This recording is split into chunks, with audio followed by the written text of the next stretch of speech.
Hey guys, Off the Mic Sports Network here. Another edition of Off the Top Rope. I didn't watch Collision, but I saw some of the things that happened out of it. I don't really think I needed to watch the show, because first of all, the card didn't look that great. But there was stuff that happened from a storyline perspective that was interesting, and I'm not necessarily sure if it was good or bad. And I've got a couple of these that I'll have coming out throughout the day. But let's start with this one. Kris Statlander. If you guys remember at this time last year, Kris Statlander had just turned heel on Willow Nightingale. It was really interesting. She was with Stokely Hathaway. It was the most that Kris Statlander had been pushed really since her TBS title run. And it was genuinely interesting. And we had a great feud between those two, capped off at All Out with a crazy, crazy Chicago street fight where Kris Statlander was doing the splits into thumbtacks. There was nasty table bumps that may have gone a little bit over the line. Those two women killed it, and they killed each other. And then out of that, nothing happened. Kris Statlander was just turned magically back into a babyface because Mercedes Moné needed somebody to beat. And Mercedes beat her twice. I think the world of Kris Statlander. I think she's unbelievable. I think from a physical presence perspective, she's got a look that's different from most women working in women's wrestling. Also, from an athletic perspective, she's great. When she can be on the mic, she's really good. There's a lot of things about her that are really intriguing. And I think they screwed her over. They absolutely screwed her over. But on Collision, and there's been this developing story in the last couple of weeks, that the Death Riders seemingly are recruiting Kris Statlander potentially to join up because Wheeler Yuta's got ties to her from the Best Friends. And there was this weird moment on Collision where Wheeler's trying to speak to her, Wheeler with his emo thing, with his hair in his eyes. And then Jon Moxley just runs right into her. And she drops her phone. She looks petrified. And all of this is leading to one of two things.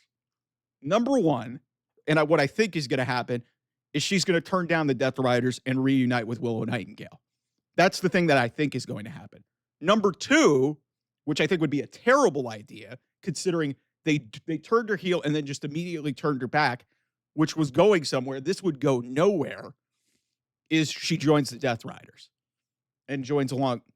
And potentially they set up with this women's tag division. Maybe she does something with Marina as a tag team. So either she's probably going to be in a tag team with Marina Shafir, or she's going to be in a tag team with Willow Nightingale. How we got here is what's so frustrating to me. And some of it falls on, AEW management and them needing somebody for Mercedes Moné to beat. And on some level, I get that. They wanted to build Mercedes up as this unbeatable final boss CEO type of character. Whatever. You guys know how I feel about her. I think that her presence in that division has really sunk this. And Kris Statlander is really a casualty of that. And to see that this is her direction, when a calendar year ago, she was really genuinely interesting for the first time. Like, she was great, but she was never really an interesting character until she turned on Willow Nightingale. And it led to something really good, and then they just dropped it. And now they're hinting at turning her heel again? What? What sense is there in that? What sense is there in, having a talented woman in your division who could have gone somewhere and maybe challenged Toni Storm and been challenging for the women's championship as a heel? She could have been challenging for the TBS title, but they turned Mercedes heel, so that was clearly a problem. And Mercedes needed somebody to beat. But this is what I talk about, is like, they've got talented people there. The booking has failed a lot of people, specifically in this women's division. Willow's been able to stay over, and she's been we talk about vortexes. I think Kris Statlander is a victim of two vortexes. She's a victim now of the Death Riders vortex and, of course, the Mercedes Moné vortex. We talk about the Chris Jericho vortex in AEW fandom. Like, Mercedes is becoming that, and, the Death Riders, with how long that they've been holding onto the stranglehold.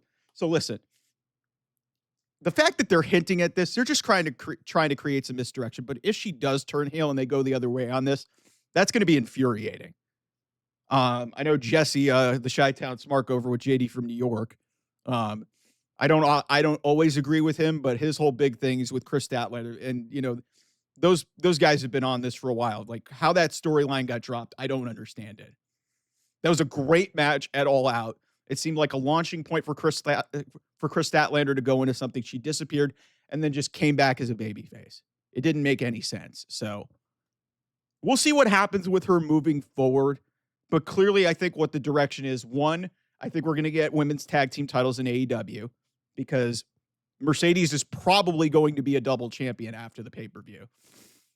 And then, beyond that, I don't know, man. But at some point, I just feel like that AEW creative completely failed Kris Statlander. And seeing this whole segment back there, it's like, yeah, it was interesting, but it's like it didn't need to come to this. She had a good gimmick, she had a good thing going, and they completely just dropped it with no reasoning whatsoever.